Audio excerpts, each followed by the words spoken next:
오늘은 이제 4강 십자가의 은혜와 승리에 대한 부분인데요. 우리 요한복음 3장 14절에서 15절 말씀을 좀 성경을 찾아서 읽고 시작하도록 할게요. 요한복음 3장입니다.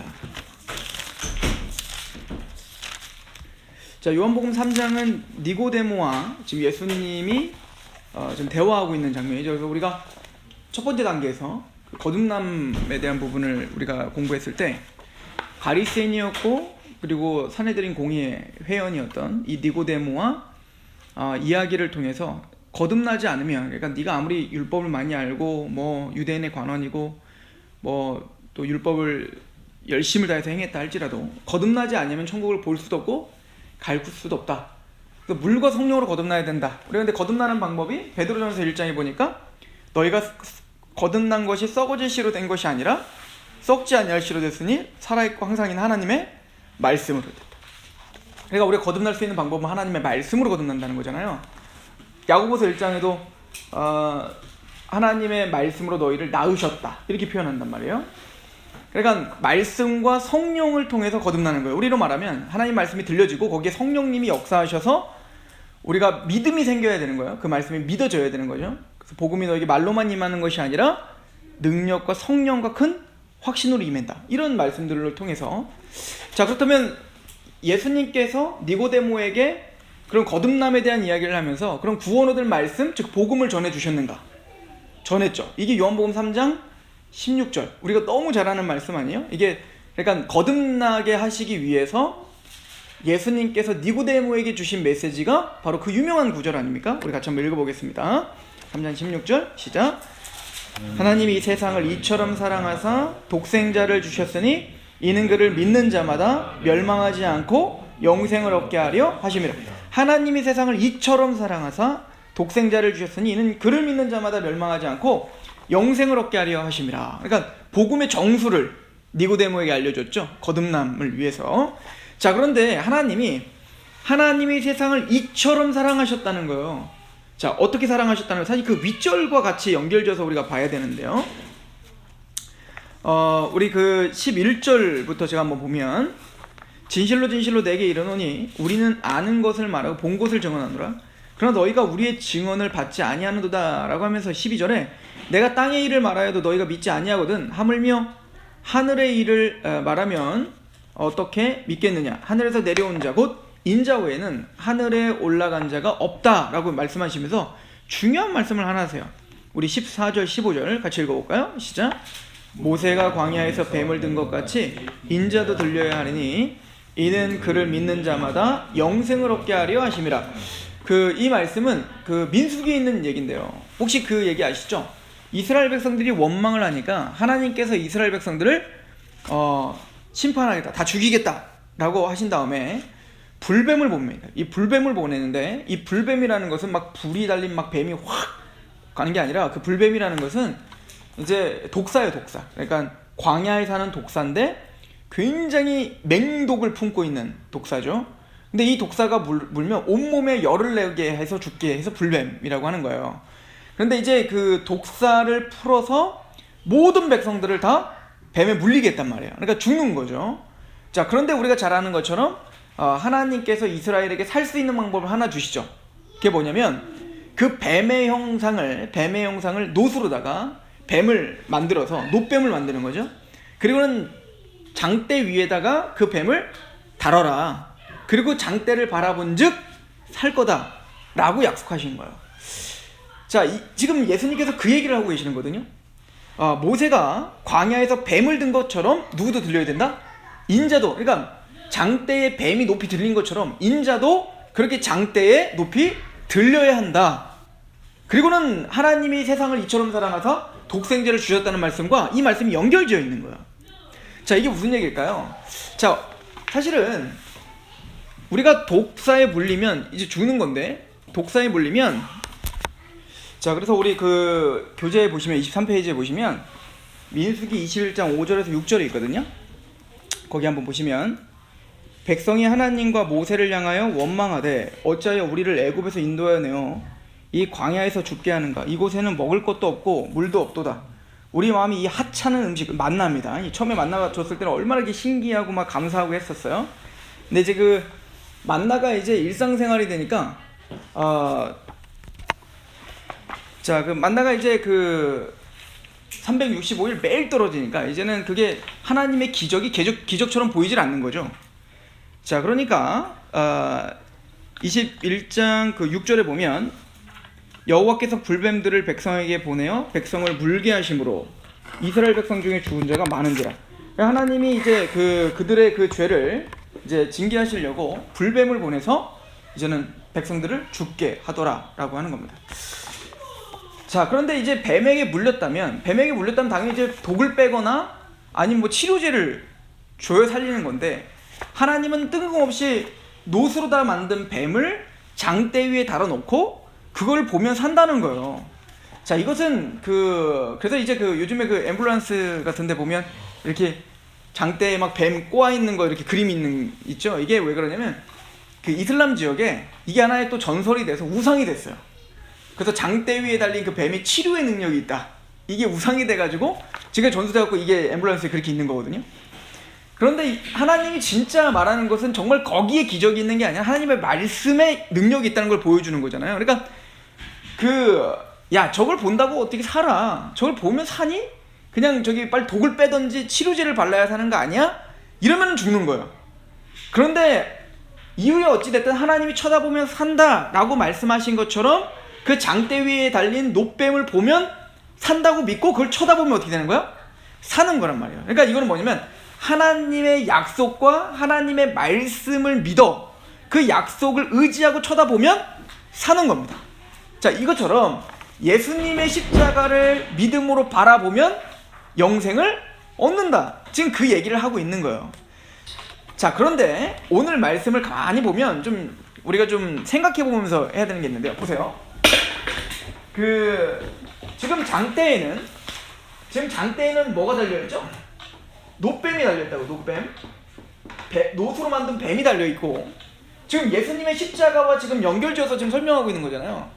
지금 장대 위에 노뱀을 쳐다보며 사는 것처럼 우리도 십자가 위에 달리신 예수님을 쳐다보면 산다, 이거잖아요. 자, 그런데 좀 이게 마음에 안 드는 겁니다. 왜냐면 여기서는 십자가에 누가 달리셨어요? 예수님이 달리셨는데 이쪽에는 누가 달렸죠? 이 뱀은 뭘 상징합니까? 계시록 12장에 보면 옛뱀이라고도 하고 사탄, 마귀라고도 한단 말이에요. 지금 이스라엘 백성들을 물어서 죽게 한 자가 누구예요? 그렇게 원망하게 하고 마침내 그걸 보여주고 있는 건데, 지금 이스라엘을 물어서 죽게 한 자가 누구냐? 바로 뱀이란 말입니다. 이거는 사실은 좀 앞쪽으로 가면 창세기 3장 15절에 있는 것처럼 여자의 후손이 뱀의 머리를 밟을 거야 라고 할 때 왜 여자의 후손이 나타나서 뱀의 머리를 밟아야 되죠? 그 사탄이 뱀의 형상으로 와서 아담과 하와를 물었단 말입니다. 그게 뭐죠? 타락하게 한 거야. 그것 때문에 죽음이 온 거란 말이죠. 자, 그러면 지금 장대 위에 하나님께서 어쨌든 이 뱀을 죽이겠다는 거 아니에요. 그런데 이 장대 위에는 뱀이 달렸고 십자가에는 예수님이 달렸어요.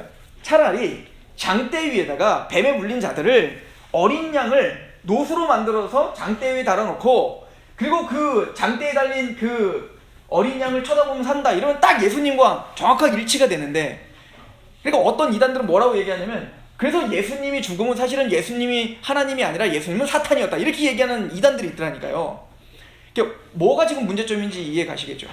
자, 그런데 지금 이 예수님께서 지금 장대에 노뱀이 달린 것처럼, 뱀이 달린 것처럼 인자도 나무 위에 달려야 하리라 라고 하면 대단히 의도적이 하신 얘기인 거예요. 자, 그럼 어떤 의도로? 도대체 이게 무슨 의미가 있어? 지금 예수님께서 이렇게 말씀하실 수밖에 없었는가? 오늘 이게 핵심인 거예요. 자, 우리 24페이지로 한번 가보시겠어요? 24페이지. 자, 신명기 21장 율법에는 이런 그 법이 있습니다. 신명기 21장 23절인데요. 한번 읽어봅시다. 시작. 그 시체를 나무 위에 밤새도록 두지 말고 그날에 장사하여 내 하나님 여호와께서 내게 기업으로 주시는 땅을 더럽히지 말라. 나무에 달린 자는 하나님께 저주를 받았음이니라. 자, 나무에 달린 자는 하나님께 뭘 받았다? 저주를 받았다라고 기록이 되어 있죠. 그래서 나무에 달렸다는 것은 이스라엘 백성들에게는 저주의 상징이에요. 그래서 로마에는 가장 참혹한 형틀이 뭐였냐면 십자가 형틀이었는데, 유대인들에게도 그 십자가 형틀은 대단히 상징적 의미가 있었던 거예요. 뭐죠? 로마의 형틀이니까 가장 참혹하고, 그래서 국가의 어떤 그 반란을 일으키거나 그런 참혹한 짓을 하는 사람들만 십자가에 달리게 돼 있었던 거란 말이에요. 근데 이스라엘 백성들은 종교적으로도 십자가 형틀은 굉장히 혐오스러운 형틀이었어요. 왜냐하면 나무에 달리는 거잖아요. 그러니까 나무에 달리는 자는 전 저주를 받았다는 상징이 되는 거란 말이에요. 그 예수님이 나무에 달렸다는 얘기는 예수님은 하나님의 저주를 받고 죽었다라고 유대인들은 생각했던 거죠. 근데 이것이 예수님 십자가에 달리신 이유이기도 합니다. 왜 그러냐면 우리가 원래는 당해야 될 그 저주, 원래는 우리가 선악과를 따먹고 우리가 죄를 짓고 우리가 영원한 심판을 받아 지옥을 받아야 되는 사람이라고요. 그런데 그 지옥 형벌을, 그 저주를, 내가 당해야 될 저주를 십자가는 누가 당하신 거예요? 예수님이 대신 당하신 의미가 있는 거잖아요. 우리 갈라디아서 3장 13절 시작. 그리스도께서 우리를 위하여 저주를 받은 바 되사 율법의 저주에서 우리를 속량하셨으니 기록된 바 나무에 달린 자마다 저주 아래 있는 자라 하였습니다. 그래서 그리스도께서 우리를 위하여 저주를 받은 바 되사 율법의 저주에서 우리를 속량하셨으니 기록된 바 나무에 달린 자마다 저주 아래 있는 자라. 이 신명기 이 율법이 십자가에서 성취됐다 이렇게 표현되는 거거든요. 우리가 당해야 될 저주를 누가 대신 당하셨다? 예수님이 당하셨다는 거예요. 자, 이스라엘 백성들이 원래는 지금 불뱀에 물렸던 이유가 뭐예요? 이스라엘 백성들이 하나님 앞에 반역을 저지르고 원망했기 때문에, 그들의 죄 때문에 지금 뱀에 물린 거란 말이에요. 그러니까 원래는 하나님은 이스라엘 백성들을 살려줄 이유가 없죠. 하나님 앞에 죄를 범한 거니까 그냥 그대로 죽으면 되는 겁니다. 그런데 하나님은 이스라엘 백성과 약속한 게 있었어요. 아브라함과 이삭과 야곱에게 약속한, 내가 아브라함과 이삭과 야곱에 약속한 것처럼 가나안 땅을 줄게 라고 한 약속 때문에 하나님 그들을 다시 살려주시는데, 그냥 무턱대고 살리는 게 아니라 하나님의 말씀을 믿는 자들을 살려주시는 거예요. 그죠? 그래서 원래는 이스라엘 백성들이 당해야 될 죽음의 저주인데, 그거를 대신하여 어떻게 하는 거예요? 노뱀을 달아놓고 그걸 쳐다보면 사는 거예요. 자, 이것처럼 원래는 우리가 당해야 될 저주인데 우리를 대신하여 누가 달리시는 거예요? 예수님이 십자가에 달리심으로 우리는 구원함을 얻었다. 이게 십자가잖아요. 그래서 하나님이 세상을 이처럼 한다는 얘기는 자기 아들을 우리를 대신하여 저주를 받는 그 십자가에 내보내기까지 우리를 사랑하셨다는 얘기인 거예요. 그죠? 그의 아들을, 독생자를 우리에게 주셨다. 이게 복음이란 말이죠. 자, 그런데 아까도 질문했지만, 그러려면 어린 양을 노수로 만들어서 달면 훨씬 더 이게 모양새가 좋을 텐데 왜 하나님은 노뱀을 다루라고 했는가? 그리고 왜 예수님은 뱀이 들린 것처럼 내가 들려야 하리라 라고 이야기했는가? 이 이야기인 거죠. 자, 이거는 결론적으로 말해서 예수님의 십자가 사건은 1차적으로는 우리가 당해야 될 저주를 예수님이 대신 받으시사 우리가 영생을 얻게 된 거예요. 그죠? 구속이 된 거죠. 우리의 죄가 예수님에게로 다 정해지고, 우리의 죄가, 과거의 죄, 현재의 죄, 미래의 죄가 다 예수님에게서 다 사해지고 모든 저주에서 우리는 해방된 겁니다. 그래서 요한복음 5장 24절에 있는 것처럼 내가 진실로 너에게는 내 말을 듣고 또 나 보내신 자를 믿는 자는 영생을 얻었고 심판에 이르지 않은 사망에서 생명으로 옮겼다가 성취가 된 거예요. 자, 그런데 십자가는 우리의 속죄와 우리의 저주를 대신 받은 것에 대한 의미만 있는 게 아니라 한편은 뭐냐면, 그곳에 예수님이 십자가에 죽으실 때 누가 뱀을 상징하는 노뱀이 달려있잖아요. 즉 뭐죠? 사탄이 죽었다, 사탄이 패배했다 라고 하는 의미가 함께 달려있다는 거죠. 예수님의 승리는, 예수님의 십자가가 우리의 저주를 받은 바 되신 것뿐만 아니라 노뱀이 달림으로 뭐죠? 그 예수님의 십자가 사건에서 사탄의 머리가 박살났다 라고 하는 것을 보여주는 메시지란 말입니다. 근데 이게 신학적으로 너무 중요한 거예요. 그러니까 우리가 십자가를 생각할 때 예수님의 십자가는 내 죄를 사해 주셨고 나를 의인되게 해주셨습니다 라고 하는 걸로 끝나는 게 아니라, 예수님의 십자가는 그 십자가상에서 누가 이미 부서졌다? 사단의 권세가 부서졌다 라고 하는 선언이고 선포란 말입니다. 자, 이게 어떻게 성취된 거죠? 창세기 3장 15절에 여자의 후손이 뱀의 후손의 머리를 어떻게 할 거예요? 밟을 거라는 거예요. 뱀의 후손은 여자의 뭐를 물 거라고 하죠? 뒤꿈치를 물 거라고 하는, 발꿈치를 물 거라고 하잖아요. 그러니까 뱀은, 보세요. 뱀이 할 수 있는 최선은 뭐죠? 점프를 뛰고 머리를 물 수는 없잖아요. 뱀이 할 수 있는 건 최선을 다해서 뒤꿈치를 무는 겁니다. 그런데 치명적인 상처를 주지는 못했던 거예요. 이게 뭐죠? 바로 십자가 사건인 겁니다. 사탄이 하나님의 아들이신 예수를 십자가에 달리면, 십자가에 죽이면 자기들이 승리할 줄 알았던 겁니다. 그런데 예수님이 십자가에, 그래서 뱀이 예수님을 물어 십자가에 달리시지만 예수님은 부활하심으로 뱀의 머리를 어떻게 했죠? 밟으셨다. 그러니까 십자가는 바로 우리의 죄사함뿐만 아니라 한편에서는 뭐요? 우리 예수님 십자가에서 사단의 권세가 이미 부서졌고 예수님이 이기셨다라고 하는 선언이란 말입니다. 좋습니다. 그럼 이 십자가를 믿는다는 것은 우리에게 어떤 의미가 있는가? 이게 중요하단 말이에요. 자, 우리 25페이지 한번 가보세요. 자, 25페이지 우리 계시록 12장 9절이 있죠? 두 번째 구절 한번 같이 읽어볼까요? 시작. 큰 용이 내쫓기니 옛뱀 곧 마귀라고도 하고 사탄이라고도 하며 온 천하를 깨는 자라. 그가 땅으로 내쫓기니 그의 사자들도 그와 함께 내쫓기니라. 그래서 계시록 12장은 예수님이 구약의 언약을 통해서 태어나심과 예수님이 십자가에 죽으시고 부활하시고 승천하시는 장면을 요약해서 설명하고 있어요. 그래서 예수님의 십자가 사건, 그 구속의 사건이 어떤 역사를 했는지를 지금 보여주는데, 큰 용이 내쫓기니 곧 옛뱀이 곧 마귀라고도 하고 사탄이라고도 하며 온 천하를 깨는 자라. 그가 땅으로 내쫓기니 그의 사자들도 그와 함께 내쫓기더라. 예수님의 십자가로 어떻게 됐다는 거예요? 사단의 권세를 쫓아내셨다는 거예요. 이게 십자가의 의미라는 거죠. 자, 우리 계시록 20장 2절도 그 십자가의 그 전쟁, 영적 전쟁을 이렇게 설명합니다. 시작. 용을 잡으니 곧 옛뱀이요 마귀요 사탄이라. 잡아서 1000년 동안 결박했다. 자, 1000년 동안 결박을 하세요. 여기 보니까 우리 계시록 한 12장 잠깐 보시고 하실래요? 이걸 좀 여러분들에게 좀 설명해드리고 하는 게 좋을 것 같아요. 요한계시록 12장 성경을 좀 보시면 되겠는데요. 요한계시록 12장은요 세 부분으로 좀 나눠져 있어요. 요한계시록 12장은 그래서 12장 1절부터 6절까지가 한 테마고 7절부터 12절까지가 한 테마고 13절부터 나머지가 한 테마예요. 근데 이건 다 다른 얘기를 하는 게 아니라 똑같은 십자가의 그 구속의 이야기를 하는데 다른 방식으로 지금 설명하고 있는 중이거든요. 그래서 12장 그 1절부터 보면 그 성경책으로 보셔야 됩니다. 장로님. 자, 계시록 12장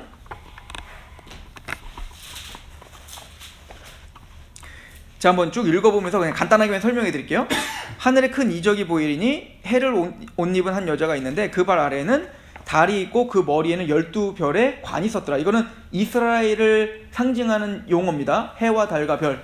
이거는 그 야곱이 요셉이 이제 꿈을 꿀 때 보면은 아버지가 해고 그리고 어머니가 달로 그리고 12별이 그 형제들로 11별이 형제들로. 그래서 이거는 전통적으로 이스라엘을 상징적으로 보여주는 거예요. 그러니까 지금 뭐냐면 이 여자는 구약의 교회를 가리키는 거예요. 구약의 이스라엘 12지파들. 자, 그런데 2절, 이 여자가 아이를 베어 해산하게 되며 아파서 애를 쓰며 부르짖는데요. 하늘에 또 다른 이적이 보이니 보라, 한 큰 붉은 용이 있어 머리가 7이요 뿔이 10이라. 그 여러 머리에 7 왕관이 있는데 이 사탄을 지금 상징적으로 보여주고 있죠. 그 꼬리가 하늘의 별 3분의 1을 끌어다가 땅에 던지더라. 용이 해산하려는 여자 앞에서 그가 해산하는 그 아이를 삼키고자 하더라.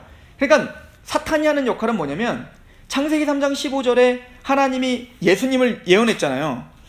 그 뒤로 이 사탄이 하는 역할은 하나님의 그 언약을 방해하는 겁니다. 그 메시아가 태어나지 못하도록 방해하는 그 모습을 지금 보여주고 있는 거예요. 자, 대표적인 게 이거잖아요. 모세를 통해서 이스라엘이 구원받을 거니까 그 사탄들은 이집트에서 이스라엘 백성을 다 죽이려고 했죠.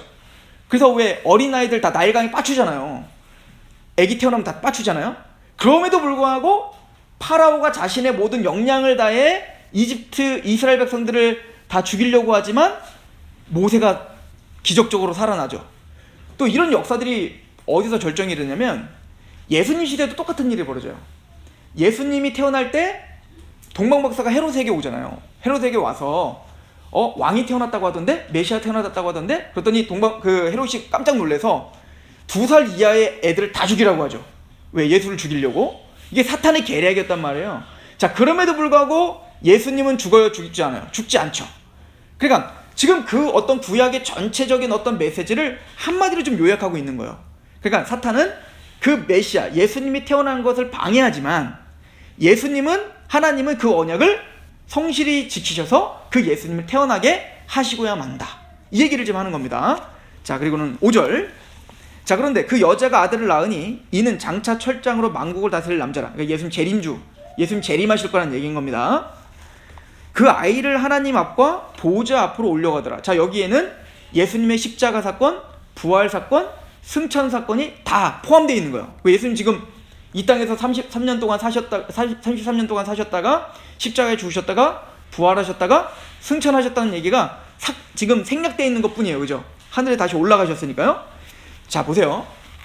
지금 1절부터 6절까지는 예수님이 어떻게 구약의 성취로 태어나셨는지, 그리고 예수님이 어떻게 십자가에 죽고 부활하고 승천했는지, 이거를 설명했죠. 그런데 우리는 십자가를 십자가다 이렇게만 생각하지만 천상에서는 예수님이 십자가에 죽으실 때 어마어마한 전쟁이 있었다는 걸 보여주는 거예요. 그게 7절부터 12절의 이야기인 겁니다. 그러니까 우리는 십자가 얘기가, 우리가 그냥 예수님 믿으세요, 예수님이 당신을 위해서 십자가에 죽으셨어요, 2000년 전에 예수님이 십자가에 죽으셨대, 우리가 알 수 있는 건 그것밖에 없지만 실제적인 영적인 전투가, 하늘에서 큰 전투가 일어났었다는 거예요. 그때 사도 요한에게 그 환상을 보여주는 겁니다. 예수님의 십자가가 어떤 의미인지, 진짜 의미가 무엇인지를 보여주고 있는 장면이라고요. 자, 이해가 가시나요?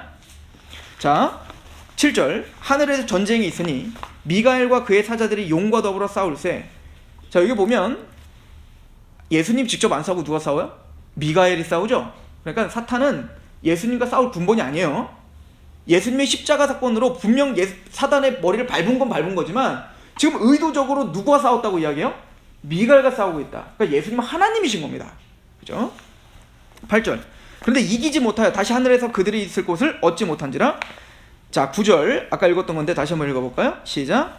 큰 용이 내쫓기니 옛뱀 곧 마귀라고도 하고 사탄이라고도 하며 온 천하를 깨는 자라. 그가 땅으로 내쫓기니 그의 사자들도 그와 함께 내쫓기냐. 그 십자가 상에서 예수님 어떻게 하셨다는 거야? 승리하신 거죠.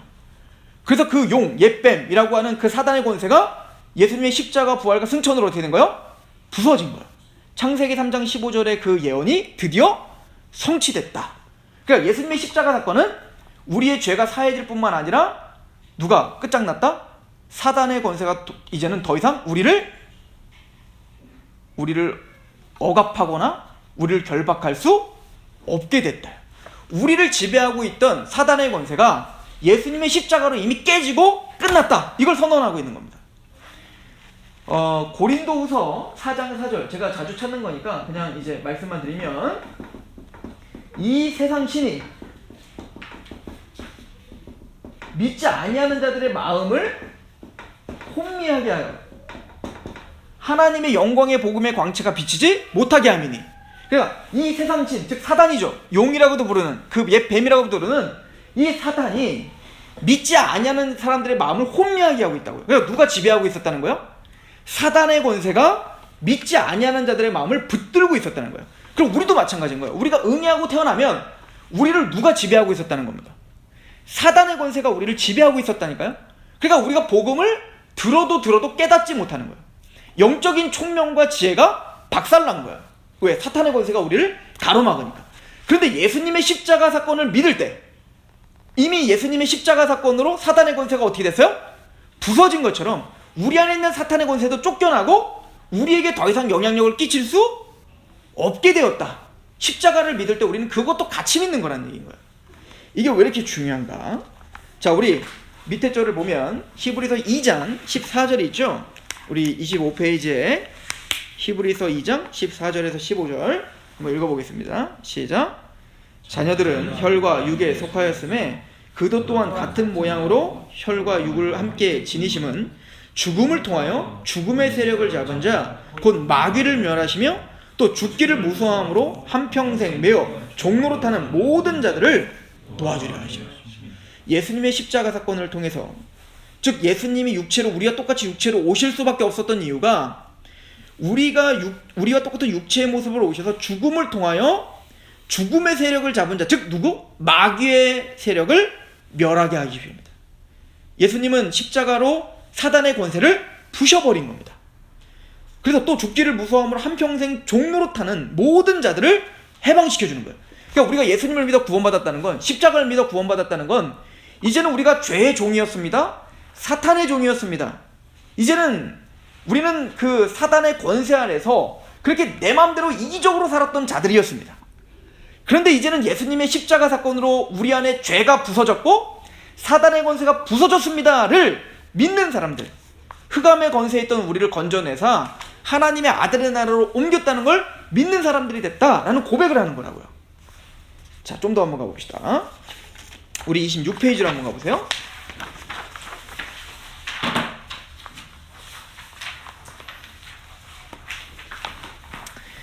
자, 26페이지 보면 골로새서 2장 15절이 있죠? 한번 같이 읽어보겠습니다. 골로새서 2장 15절 시작.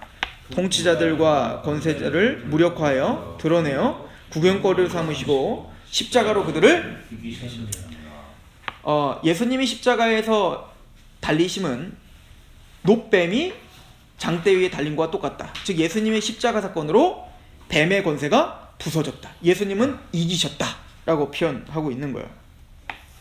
그래서 계시록에 보면 이긴 자라는 친구들이 자꾸 나와요. 그죠? 이긴 자.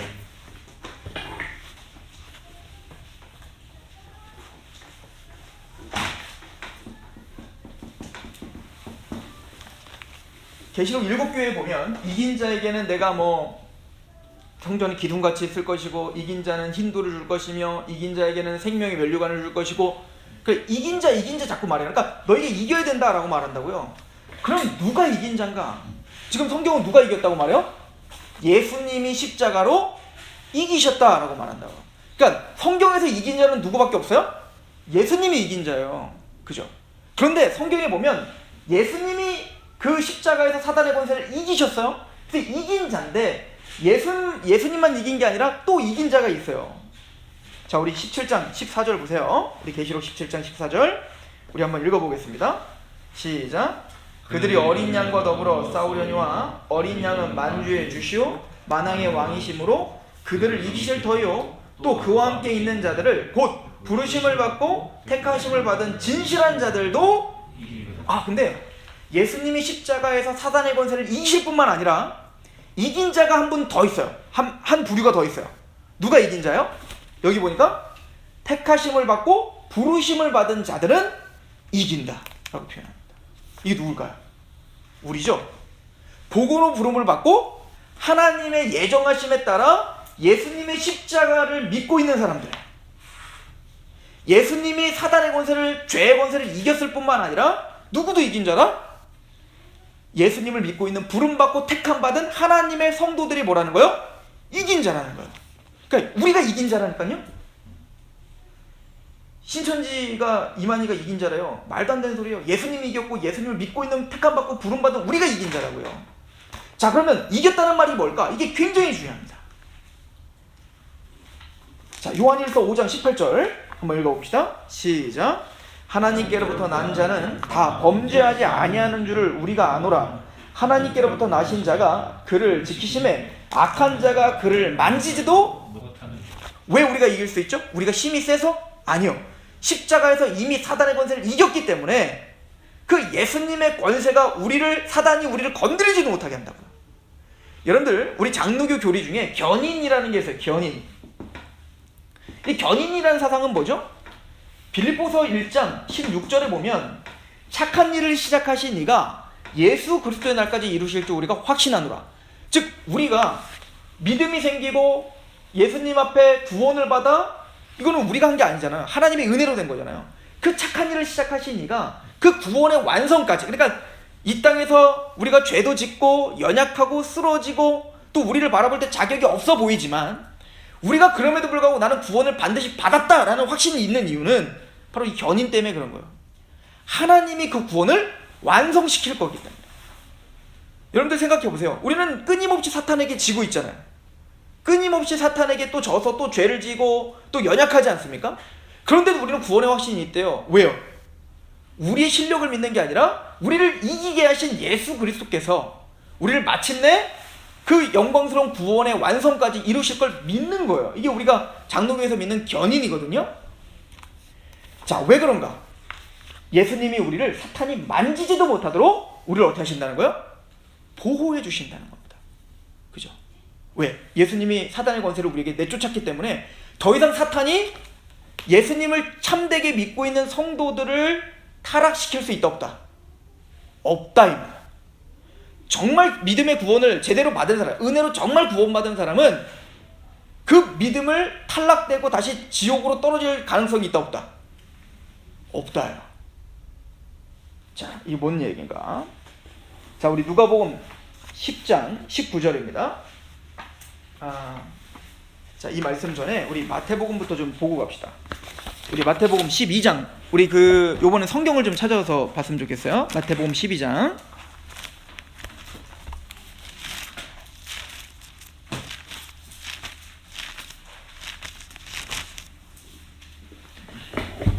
자, 마태복음 12장에 여러분들이 좀 잘 알고 있는 그 사건이 하나 벌어지는데요. 예수님께서 이제 막 그 병든 자들을 고쳐주시죠. 이렇게 막 기적들을 베푸시지 않습니까? 근데 그 기적을 베푸는 이유가 뭔지를 사실은 밝혀주는 장이에요. 굉장히 중요한 겁니다. 그러니까 예수님의 기적은 단순히 기적을 위한 기적이 아니라고요. 진짜 기적이 일어났는데 기적을 보여주기 위한 기적이 아니라고. 그 기적은 뭔가 의미가 있다고요. 그죠? 자, 어떤 의미가 있는가? 22절에 보면 마태복음 12장 22절에 그때 귀신이 들려 눈 멀고 말 못하는 사람들을 데리고 왔거늘 예수께서 고쳐주매 그 말 못하는 사람이 말하며 보게 된지라. 무리가 다 놀라 이르되 이는 다윗의 자손이 아니냐? 왜 기적이 일어나니까 바로 다윗의 자손이라고 말하죠? 이게 예언돼 있거든요. 이사야서에 이미 메시아가 오면 다윗의 자손 그 메시아, 처녀가 잉타하여 아들을 낳으리니 임마누엘이라 부를 것이요. 이게 이사야서 7장에 예언되고, 이사야서 9장에 한 아기가 태어났는데 그 아기는 그냥 아기가 아니라 영존하는 아버지라 하나님이시라. 그의 어깨에는 정사가 메었고 기묘자라 모사라. 우리 뭐 성탄절 때 많이 들었던 내용들 아니에요? 그 메시아, 근데 다윗의 자손으로 오시는 그 메시아를 통해서 어떤 일이 벌어지냐면 눈먼 자가 눈을 뜨고 저는 자들이 사슴처럼 뛰놀고 그런 기적들이 일어날 거라 예언됐다고요.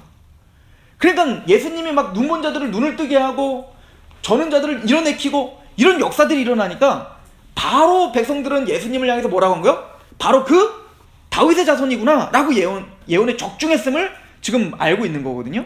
자, 그러면서 24절 바리새인들은 듣고 이르되 이가 귀신의 왕 바알세불 힘입지 않고는 귀신을 쫓아내지 못하느니라 하거든. 이 바리새인들의 악함이 여기 있습니다. 여러분들 기적이 정말 일어났잖아요. 그리고 이사야서에 분명히 예언도 있고요. 그렇다면 바리새인들은 당연히 예수님을 뭐라고 믿어야 됩니까? 당연히 메시아라고 믿어야 돼요. 왜냐면 이런 일들은 일어나질 않았거든요. 그러니까 당연히 메시아로 믿어야 되는데 이들은 그 기적을 봤으면서도 불구하고, 그러니까 하나님의 언약 속에서 하나님의 그는 그 역사를 봤음에도 불구하고 이거를 누구의 역사로 지금 얘기해요? 그러니까 바알세불, 사탄의 역사라고 지금 뒤집어 씌웠다고요. 하나님의 역사를, 하나님의 언약의 성취를 지금 사탄이 했다고 지금 그럼 성령이 해방죄를 하고 있다고. 그 이유가 뭔지 아세요? 하나입니다. 예수님 자기 비판하니까. 예수님이 지금 자기를 지금 잘못됐다고 하니까 자신의 모든 권세와 모든 부귀영화를 뺏길 것 같거든요. 그러니까 그 이기적인 동기로 어떻게 하는 거예요? 하나님의 역사를 지금 사탄의 역사로 뒤집어 씌운 겁니다. 그럴 때 예수님이 어떤 말씀하는지 보세요. 25절 예수께서 그들의 생각을 아시고 이르시되 스스로 분쟁하는 나라마다 황폐해질 것이요 스스로 분쟁하는 동네나 집마다 서지 못하리라. 만일 사탄을 쫓아내면 스스로 분쟁하는 것이시리니 그리하고야 어떻게 그의 나라가 서겠느냐. 또 내가 바알셉을 힘입어 귀신을 쫓아내었다면 너희들의 아들들은 누구를 힘입어 쫓아내느냐?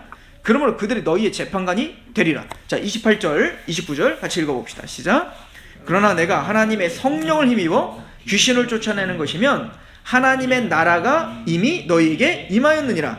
사람이 먼저 강한 자를 결박하지 않고서야 어떻게 그 강한 자의 집에 들어가 그 세간을 강탈하느냐? 결박한 후에야 그 집을 강탈하리라.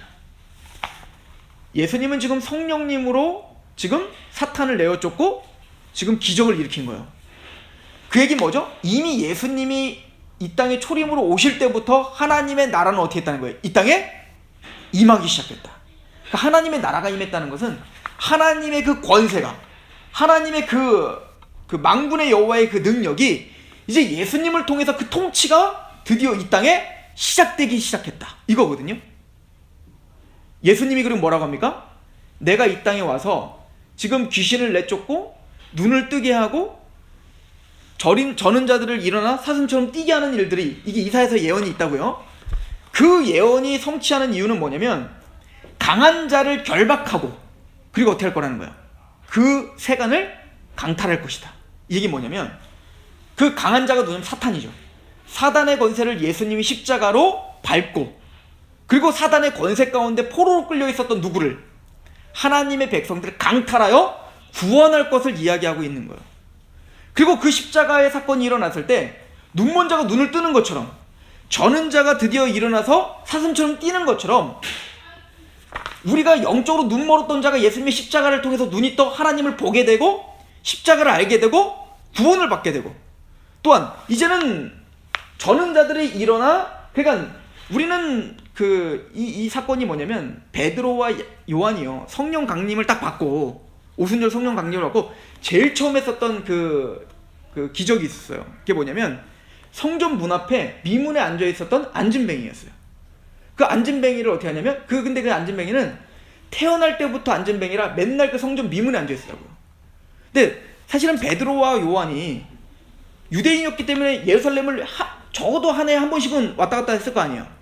그러니까 그 안진뱅이를 봤을까요? 못 봤을까요? 평소에 봤겠죠. 근데 평소에는 그 안진뱅이에 별로 관심도 없었어. 그런데 그날은 유독 베드로와 요한이 그 안진뱅이에 주목을 합니다. 왜죠? 성령 강림을 받았기 때문에 그래요. 성령님이 임했기 때문에 그 안진뱅이의 필요를 본 겁니다. 그리고 뭐라고 하냐면 그 안진뱅이가 돈을 달라 하니까 나는 금과 은은 나에게 없다. 그러나 예수의 이름으로 너는 일어나라. 이렇게 표현했다고요? 베드로와 요한이 왜 그의 안진뱅이를 고쳤을까요? 이거에 성취인 겁니다. 즉, 이 사람은 성전까지 왔는데 마땅히 성전에 들어가 하나님을 경배하고 찬양하고 예배해야 된다고요. 근데 그는 안진뱅이라는 것 때문에, 원래 몸이 성하지 않은 사람은 성전에 못 들어갑니다. 그것 때문에 그 성전까지 와서도 성전에 들어가 하나님을 찬양하지 못하는 거예요. 그러니까 베드로와 야고보는 단순히 일어나키는 게 중요한 게 아니라 마땅히 하나님을 예배해야 될 그가 지금 그 핸디캡 때문에 뭐요? 지금 일어나지 못하죠. 그러니까 성령 예수님의 이름으로 안진뱅이에서 일어나켜 하나님께 예배해야 될 자가 예배할 수 있게 만들어. 그러니까 그 성경에 보면 일어나자마자 성전에 가 뛰면서 예배하고 찬양하죠. 이게 무슨 얘기죠? 바로 우리는 그렇게 영적 안진뱅이였다는 거예요. 하나님 마땅히 찬양하지 못했던 자고, 근데 그랬던 자가 예수님의 십자가로 우리를 강탈하여 우리를 구원시켜 우리를 일어나게 하시고 우리를 찬양하게 하고 예배하게 하는 자로 만드시는 역사가 바로 예수님의 십자가 사건이었음을 설명하는 거예요. 즉 예수님의 십자가는 바로 그 사단의 권세가 부서진 거죠. 그래서 더 이상 우리를 얽매이지 못하게 하고 눈을 뜬 것처럼 이 세상 신이 우리의 마음을 혼미하게 했던 것이 부서지고 이제는 하나님을 바라보고 십자가를 보고 기뻐하며 찬양하는 자가 됐다고요. 이게 이사야서 예언이 성취됐다는 거예요. 자, 그런데 더 나아가서 아까도 말했죠. 예수님의 십자가로 사탄을 이길 뿐만 아니라 부르심을 받고 택하심을 받은 자들도 사탄을 어떻게 했다? 이겼다. 이게 무슨 얘기일까요? 자, 우리 누가복음 10장 19절 27페이지에 있습니다. 한번 읽어봅시다. 시작. 내가 너희에게 뱀과 전갈을 밟으며 원수의 모든 능력을 제어할 권능을 주었으니 너희를 해칠 자가 결코 없으리라. 예수님이 근데요, 예수님이 뱀의 머리를 밟으실 뿐만 아니라 제자들에게 뭐라고 약속하시죠? 내가 너희에게 뱀과 전갈을 밟을 수 있는 원수의 모든 능력을 제어할 뭘 주셨다? 권능을 주셨다. 너를 해칠 자가 결코 없다. 예수님이 십자가에서 사단의 권세를 부실 뿐만 아니라 그 사단의 권세를 제어할 능력을 누구에게 주셨어요? 구원받은 성도들에게 줬다는 거예요. 그러니까 말만 우리가 이긴 자가 아니라 정말 사단의 권세를 제압할 수 있는 능력이 누구에게 있다는 거예요? 우리에게 있다는 겁니다. 그럼 이 이야기가 무슨 얘기일까요? 사단의 권세를 제압할 수 있는 권세가 우리에게 있다. 앞으로 그래서 우리는 막 축사하러 다니는 거예요? 귀신 들린 사람들 찾아가고 정신병원에 가고 사람들 막 예수 이름으로 사단을 막 다 물리치고 이런 얘기인 거야? 지금 예수님이 기적을 베풀고 사단의 권세를 내어쫓은 그 사건이 뭐에 대한 상징이었죠? 하나님의 나라가 임했다는 상징이었다고요. 그래서 요한복음에 이번 주 제가 주일 설교에도 그 얘기를 했었는데 요한복음에 예수님께서 맹인을 막 고치신 다음에 갑자기 바리새인과 서기관들에게 니들이 맹인이다 라고 했죠. 그럼 뭐라고 하죠? 아니 내가 한 번도 눈 감은 적이 없는데 왜 나보고 맹인이라고 합니까? 그러니까 보는 너희가 맹인이고 얘네들은 안 보인다고 얘네가 뭐예요? 보는 자다. 지금 이거를 설명하기 위한 기적이었다고요. 무슨 이야기인지 아시겠어요? 자, 그런 것처럼 예수님의 이 기적을 통해서 사단의 권세가 실질적으로 지금 깨지고 있고 하나님의 나라가 임했다는 걸 눈으로 보여줘야 됐다고요. 누구에게? 유대인들에게. 자, 이것은 무슨 얘기냐면 우리로 적용해 본다면 사단의 권세로 하나님 못 봤던 우리가 예수님의 십자가로 예수님을 보게 된 거라고요. 이게 사단의 권세를 제압한 거예요. 자, 그럼 우리가 사단의 권세를 제압할 수 있다는 건 뭘까요? 사탄이 하는 가장 구체적인 방법이 뭐예요? 사탄이 우리에게 있어서 공격하는 가장 주된 목적이 뭘까요? 아까 찾아봤던 고린도후서 4장 4절인 거예요. 다시 한번 보시면 여기 보면 고린도후서 4장 3절이 있죠. 만일 우리의 복음이 가려졌던 망하는 자들에 가려진 것이라 그 중에 이 세상 신이 믿지 아니하는 자들의 마음을 혼미하게 하여 그리스도의 영광의 복음의 광채가 비치지 못하게 하미니 그리스도는 하나님의 형상이니라. 자, 이 세상 신 사탄은 우리의 마음을 가려서 복음의 영광을 보지 못하게 한다고요. 이게 사단의 권세에 결박당해 있는 상태라고요. 그래서 우리가 그 사단의 권세를 부술 수 있는 권세가 어떻게 있을까요? 우리가 전하는 복음을 통해서 우리가 복음을 전할 때 성령님의 능력으로 그 사단의 권세가 부서지고 믿음이 생기는 거예요. 여러분들, 이 권세는, 이 사단의 권세를 제압할 수 있는 권세는 천사들도 없어요. 베드로가 고넬료에게 복음을 전할 때 한번 보세요. 사도행전 10장 11장에 보면 백부장 고넬료가 있는데 그 고넬료가 환상을 봅니다. 하나님이 천사를 고넬료에게 내려보내잖아요. 근데 그 천사가 고넬료에게 복음을 전하지 못해요. 그죠? 아니, 제가 여러분들에게 복음 전하는 게 믿기가 더 쉽겠어요? 아니면 천사들이 여러분들에게 복음 전하는 게 더 믿기 좋겠어요? 당연히 천사죠. 그런데 천사는 복음을 얘기할 수 없어요. 십자가를 얘기할 수 없다고요. 천사는 얘기할 수 있는 건 딱 하나 뭐죠? 욥보에 가면 베드로가 있는데 그 베드로를 청하여 구원 얻을 말씀을 들어라. 오직 그 복음을 전하고 그 십자가를 전할 수 있는 사람은 누구밖에 없는 거예요? 예수님을 믿은 베드로를 비롯한 구원받은 성도들밖에 없다고요. 이 얘기를 예수님이 마태복음 16장에 하는 거예요. 내가 너에게 천국의 열쇠를 주마. 네가 땅에서 풀면 하늘에서도 풀릴 거고 하늘에서 매면 땅에서도 매일 거야. 아니, 땅에서 매면 하늘에도 매일 거야. 그러니까 천국 열쇠는 뭘 말하는 거지? 바로 복음을 말하는 겁니다. 복음. 그러니까 복음은 오직 구원받은 우리들만 전할 수 있는 특권이라고요. 천사들도 못 전해요. 그런데 그 복음을 전할 때 그 복음이 말로만 임하는 게 아니라 능력과 성령과 큰 확신으로 임한다고요. 즉 복음을 전할 때 거기는 사단의 권세를 쫓을 수 있는 능력이 거기 있는 겁니다. 복음의 능력이 나타나서 믿음에서 믿음에 이르게 하나님. 그죠? 또 하나님의 말씀은 운동력이 있어 영과 골수를 찔러 쪼개기까지 한다. 그러니까 우리가 전하는 건 말이 아니라 복음을 전하는데 그 복음이 말로만 전해지는 게 아니라 거기에 능력이 있다라고 말합니다. 사단의 권세를 제어할 능력이 거기 있다 하는 걸 보여주는 겁니다. 그래서 예수님 말하기를 이제 너희가 이긴 자다. 너희들은 사단의 권세를 결박할 수 있다. 어떻게? 우리의 힘으로? 기도 세게 하면 그게 아니라 하나님의 거룩한 복음을 전할 때 그 사단의 권세가 깨어지는 겁니다. 거기에 성령님이 역사하시는 겁니다. 이게 물과 성령으로 거듭나는 역사인 거예요.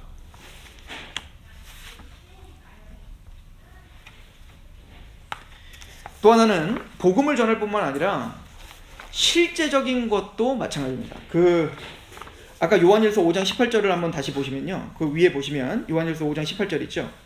하나님께로부터 난 자는 다 어떻게 하지 않는데요? 범죄하지 않는 줄을 우리가 아노라. 구원받은 하나님의 백성들은 범죄하지 않는다. 근데 사실은 우리는 범죄하잖아요. 죄를 짓잖아요. 근데 사도 요한은 담대하게 말해요. 하나님으로부터 난 자는 범죄하지 않아요. 왜? 하나님께로부터 나신 자가 그를 지키심에 악한 자가 그를 만지지도 못한다. 여러분들, 십자가 사건은 우리의 구원이라는 건 죄에서 구원해 주신 거죠. 그죠? 우리가 죄인이었는데 그 죄에서 건져 주셔서 구원을 주신 거예요. 그런데 단순히 죄에서만 건져 주신 게 아니라 죄와 사탄의 세력에서도 건져 주신 거예요. 이게 무슨 얘기일까요? 우리는 이미 우리 안에 죄를 짓게 하고 우리 안에 하나님을 대적하게 하려고 하는 그런 사단의 세력이 우리에게 있는데, 그 사단의 권세의 세력을 제어할 수 있는 권세가 누구에게 있다는 걸 믿어야 돼요? 우리에게 있다는 걸 믿어야 되는 거예요. 자, 로마서 7장에 보면 사도 바울이 전쟁을 벌여요. 우리 잘 아는 말씀이잖아요. 우리 로마서 7장을 잠깐 한번 가보세요. 로마서 7장. 자, 요한 사도가 이렇게 말을 하지만 구원받은 우리에게는 여전히 갈등이 있어요. 어떤 갈등이 있죠? 로마서 7장.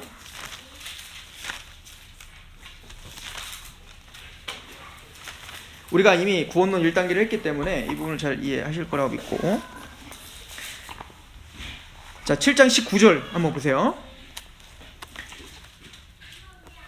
내가 원하는 바 선을 행하지 아니하고 도리어 원하지 아니하는 바 악을 행하는도다. 만일 내가 원하지 아니하는 그것을 하면 이를 행하는 자는 내가 아니요 내 속에 거는 죄니라. 그러므로 내가 한 법을 깨달았노니 곧 선을 행하기 원하는 나에게 악이 함께 있다. 그러니까 구원받은 하나님의 백성들의 특징이 뭐죠? 이제는 하나님을 사랑하게 됐기 때문에 하나님의 말씀대로 살고 싶은 열정이 있죠. 그게 마음으로는 뭐를 사랑해요? 하나님의 선을 사랑한다고요. 자, 그런데 22절, 내 속사람은 하나님 법을 즐거워해요. 그러니까 진짜 구원받은 사람의 특징은 하나님의 말씀대로 살고 싶은 욕망이 생깁니다. 죄를 지면 죄송합니다. 그리고 하나님의 말씀대로 살고 싶고 예배자가 되고 싶고 어쨌든 하나님의 나라에 좀 쓸모있는 사람이 되고 싶은 열망이 생긴다. 그런 마음이 전혀 없다. 그건 구원받은 심령이 아니겠죠. 자, 그런데 23절에 내 지체 속에 한 다른 법이 내 마음의 법과 싸워 내 지체 속에 있는 죄의 법으로 나를 어떻게 해요? 사로잡는 것을 보는 거예요. 그런데 구원받은 사람의 갈등은 내 마음으로는 하나님의 법을 사랑해서 말씀대로 살고 싶은데 내 지체 속에는 또 다른 뭐가 있어요? 죄의 법이 있다고요. 자꾸 죄를 짓게 하고 게으르게 하고 말씀보다는 내 욕망대로 살게 하는 죄가 있다고요. 하나님보다는 돈을 더 사랑하게 하고 하나님보다는 권세를 더 사랑하게 하고 하나님보다는 자녀들을 더 우상으로 만드는 그런 연약함들이 우리에게 다 있다니까요. 이건 누구에게나 다 있잖아요. 그래서 힘든 거잖아요. 그러니까 우리는 말씀 들을 때마다 힘들죠. 우리는 그래서 말씀을 지켜 살려고 할 때마다 힘들죠. 그러나 또 왠지 죄를 지면 하나님께 죄송하고 그래서 우리는 매일매일 회개할 수밖에 없다고요. 이게 구원받은 사람의 심령이에요. 이 상태를 뭐라고 하냐면 바로 영적 전쟁이라고 하는 거예요. 우리에게 이런 영적 전쟁이 끊임없이 있다고요. 자, 이스라엘 백성들이 구원을 받았습니다. 드디어 약속하신 가나안 땅에 들어갔습니다. 여러분들, 이스라엘 백성들이 가나안 땅에 들어갔더니 그때부터는 이제 뭐요? 다윗 왕국, 솔로몬 왕국 져서 더 이상 전쟁도 없고 평화고 번영이었어요? 아니었죠. 여리고성이 무너지면서부터 뭐가 시작됐어요? 전쟁이 시작됐다고요. 보세요.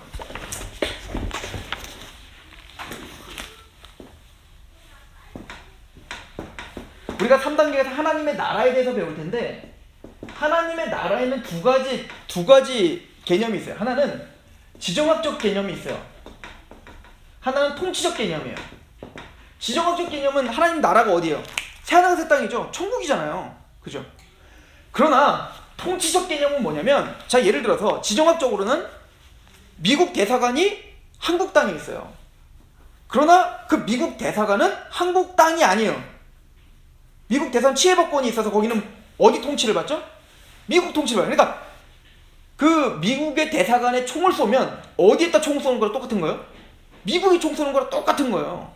마찬가지로 하나님의 나라는 말 통치적인 개념이에요. 자, 예수님이 지금 이미 성령님을 통해 사탄을 내쫓고 병을 고치는 하나님의 나라가 이미 임했느니라. 그러니까 이미 예수님이 초림 때부터 이미 세상에서 땅에 오지도 않았는데 이 땅에서부터 하나님 나라가 임했다는 거예요. 뭐죠? 통치가 시작됐다는 거죠. 자, 마찬가지로 우리가 사단의 권세 가운데 있었던 우리가 예수님의 십자가로 사단의 권세가 부서지고 우리 안에 뭐가 세워진 거예요? 하나님의 나라가 세워진 거라고요. 이제는 예수님의 십자가가 이제 예수님이 우리를 다스리는 자가 됐어요. 이제 예수님이 우리의 왕이 됐다고. 사탄이 우리의 왕이 아니고 죄가 우리의 왕이 아니라고요. 우리는 사탄의 꼬인 대로 살았고 죄가 하라는 대로 살았다는 거예요. 그런데 이제는 더 이상 우리는 뭐요? 죄의 종이 아니고 사탄의 종이 아니라 예수의 종이 됐고 예수의 백성이 됐단 말이에요. 그러니까 구원받은 사람 예수님을 주님이라고 고백해요. 주님이라는 뜻이 뭐예요? 왕, 통치자라는 뜻이에요. 자, 그런데 가나안 땅이라고 하는 가나안 땅에 들어가자마자 가나안 땅에 이미 하나님을 대적하는 족속들이 살았다고요. 그러니까 가나안 땅에 들어가면 그냥 가만히 있는 게 아니라 이제부터는 여리고성이 무너진 다음에 이미 끝났어요. 이제 이 가나안 땅은 누구 거예요? 이스라엘 백성 거예요. 그러나 여전히 가나안 땅에 여러 아낙 자손이랄지 여러 민족들이 살고 있다고요. 그때부터 어떻게 되죠? 노는 게 아니라 전쟁이죠. 뭐요? 땅 따먹기 전쟁이죠. 이제는 이 산지를 내게 주소서 라고 하나님의 약속을 믿고 전투를 벌이면 어떻게 되는 거예요? 차지하는 겁니다. 마찬가지로 우리가 예수님의 십자가로 하나님의 나라가 임했다고요. 이미 우리는 하나님의 소속이 됐고 사탄의 권세가 깨어졌다고요. 그러나 여전히 우리에게는 뭐가 있어? 옛 습관이 있고 옛 죄의 잔재가 있다고요. 우리라고 하는 땅에 돈이라고 하는 영역이 있고 뭐 지식이라는 영역이 있고 자녀라는 영역이 있고 뭐 시간이라고 하는 영역이 있어요. 예전에는 시간과 이런 모든 것들을 내 마음대로 내 욕망대로 썼다고요. 우상 숭배하면서 썼단 말이에요. 내 탐욕을 위해서 썼단 말입니다. 그런데 이제는 예수님의 십자가로 이제 부서지고 구원받은 사람들은 이제부터 뭐가 시작된 거예요? 이 사도 바울처럼 전쟁이 시작되는 겁니다. 이제는 하나님을 대적하던 그 영역들을 하나하나 이제 뭐요? 하나님께 복종시키는 전쟁이 시작된 거예요. 돈이라는 영역 가운데, 시간이라는 영역 가운데, 관계라는 영역 가운데, 지식이라는 영역 가운데 이제는 그 모든 것들이 하나님에게 복종될 수 있도록 전쟁이 벌어지는 거죠. 그런데 우리 27페이지 베드로전서 5장 8절부터 한번 보십시오. 그래서 사도 베드로는 우리에게 이렇게 설명합니다. 같이 읽어봅시다. 시작. 근신하라 깨어라 너희 대적 마귀가 우는 사자같이 두루다니며 삼킬 자를 찾나니 너희는 믿음을 굳건하게 하여 그를 대적하라. 이는 세상에 있는 너희 형제들도 동일한 고난을 당하는 줄 압니다. 이런 고난이 없는 사람은 없어요. 그러니까 오고 오는 모든 세대의 모든 하나님의 백성들은 어떻게 해야 됩니까? 근신하고 깨어서 대적 마귀를 대적해야 됩니다. 근신하라 깨어라 너희 대적 마귀가 우는 사자처럼 두루다니며 삼킬 자를 찾아요. 끊임없이 우리를 넘어뜨리려고 하고 죄를 짓게 하려고 하고 뭔가 우리에게 안 좋은 생각을 하게 하고 하나님을 자꾸 떠나게 하려고 한다고요. 우리의 우선순위를 자꾸 바꾸려고 한다고요. 베드로는 말합니다. 너희는 믿음으로 굳건하게 하여 그를 어떻게 하라? 대적하라. 우리는 끊임없는 영적 전쟁을 해야 된다는 얘기인 겁니다. 그런데 중요한 건 이 싸움에서 승리할 수 있는 비결은 예수님의 십자가가 우리를 이미 이기게 했고 사단의 권세를 우리가 결박할 수 있다라고 하는 믿음이 있으셔야 된다는 거예요. 그럼 우리가 이 사단의 권세를 어떻게 이길까요? 야고보 4장 7절입니다. 우리 다음 28페이지 야고보 4장 7절 같이 공독해볼까요? 시작. 그런즉 너희는 하나님께 복종할지어다 마귀를 대적하라. 그리하면 너희는 피하리라. 여러분 이렇게 한번 생각해보세요. 사자가 있어요. 사자가. 근데 그 사자 새끼를 이제 양육을 하는 거예요. 근데 사자 새끼는 맹수잖아요. 아무리 귀엽게 생겨도 맹수 아닙니까? 근데 그 사자 새끼를 사자가 양육을 할 때 이제 처음에는 이제 사자를 먹여야 되니까 사자가 사냥을 해서 그 사냥한 고기를 다 죽여서 달걀 찢어가지고 먹여줄 거 아닙니까? 그렇게 해야지 먹을 수 있으니까. 근데 점점 이 사자는 어떻게 할까요? 이제는 이 꼬마 사자도 사냥할 수 있도록 도와줘야 된다고요. 근데 이 꼬마 사자는 어떻게 사냥해야 될지 모르니까 처음에 어떻게 하냐면 반쯤 죽여놓고, 그러나 완전히 죽이진 않고 그 새끼 사자한테 뜯어 먹으라고 하는 겁니다. 그리고 그 새끼 사자가 그 반쯤 죽어놓은 그 사슴에게 달려가서 먹으려고 했더니 갑자기 그 사슴이 꿈틀거려. 그럼 이 새끼 사자는 어떻게 할까요? 깜짝 놀라고 뒤로 도망갈 거 아니에요. 근데 지금 엄마 사자가 왜 그걸 하고 있는 거죠? 엄마 사자 지금 골탕 먹이는 거예요? 겁먹으라고? 아니죠. 이 새끼 사자는 언제쯤이면 그 먹이가 이미 아무리 꿈틀거려도 사실은 이 먹잇감은 새끼 사자를 건드릴 수 있어요, 없어요? 없다. 겁은 줄 수 있으나 건드릴 수는 없다고요. 왜냐면 이미 어미 사자로부터 치명타를 맞았기 때문에 더 이상 이 생명은 끝난 거예요. 그러나 겁은 줄 수 있다고요. 꼭 그거와 같아요. 예수님의 십자가로 우리 안에 사단의 권세는 이미 깨진 겁니다. 그러나 여전히 사탄의 권세는 우리에게 대단한 위력을 가지고 있는 것처럼 우리를 힘들게 하고 두렵게 한단 말이에요. 그럼 언제쯤에 이 새끼 사자가 그 꿈틀거리는 그 먹이를 힘있게 뜯어먹을 수 있을까요? 성장하면 되겠죠. 신앙도 마찬가지인 거예요.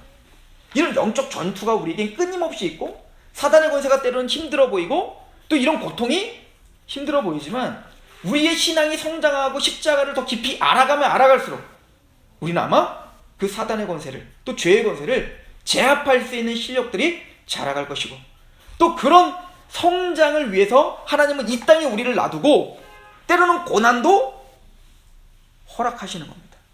또 그런 유혹도 허락하시는 거죠. 하나님이 사실은 힘이 없으셨고 지금 사탄의 권세를 무적행으로 지금 앉혀놓고 지금 이렇게 허용하시겠어요?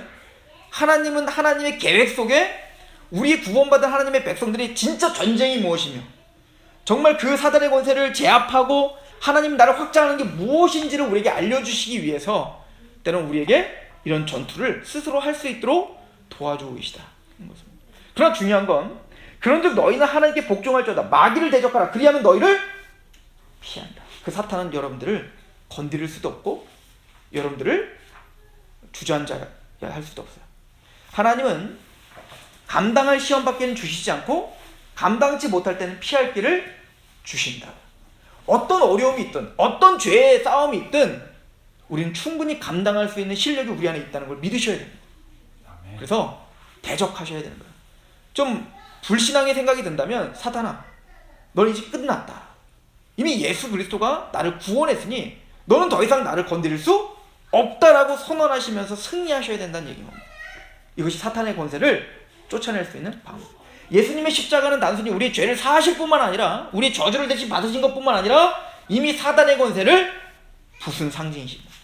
그래서 우리가 예수님의 십자가를 믿는다는 것은 우리가 예수님을 통해서 구원받았을 뿐만 아니라 죄의 권세에서도 우리를 건져주시는 능력임을 믿고 우리에게 끊임없는 유혹이 올 때 그것을 담대하게 대적하고 또 거기서 일어날 수 있는 힘이 복음 가운데 있는 줄 믿으시길 소망합니다. 우리 잠깐 기도하겠습니다. 하나님 아버지 너무나 감사합니다. 예수님의 십자가 사건을 통해서 우리가 하나님의 은혜로 구원받았을 뿐 아니라 예수님의 십자가 사건은 우리 안에 있는 그 사단의 권세를 내어쫓고 머리털 하나 건드릴 수 없도록 그 구원에서 우리를 떨어뜨릴 수 없도록 주님께서 보호해 주시는 은혜인 줄 믿습니다. 하나님이여, 그뿐 아니라 끊임없이 우는 사자처럼 택하신 자들을 어찌하든 미혹하고 넘어뜨리고 또 그렇게 낭망하게 하기 위하여 끊임없는 상황과 환경과 또 여러 가지 형편들을 통해서 또 여러 가지 유혹거리를 통해서 우리를 공격하는 그 죄에 맞서 힘있게 싸울 수 있는 믿음이 있게 하시옵소서. 깨어있게 하시고 영적 전투에서 승리할 수 있도록 주님을 의지할 수 있도록 주여 도와 주옵소서. 그 복음의 사랑과 그 깊이와 그 은혜의 넓이를 알 때 아버지는 우리가 더 승리할 수 있는 힘이 거기서 나올 줄로 믿습니다. 그 사랑에 더 감격하게 하시고 그 십자가의 은혜로 힘있게 대적하여 승리하는 승전부들을 가지고 나와 하나님께 예물로 드리는 그런 거룩한 하나님의 백성들이 될 수 있도록 주여 도와 주옵소서. 예수님의 이름으로 감사하며 기도합니다. 아멘.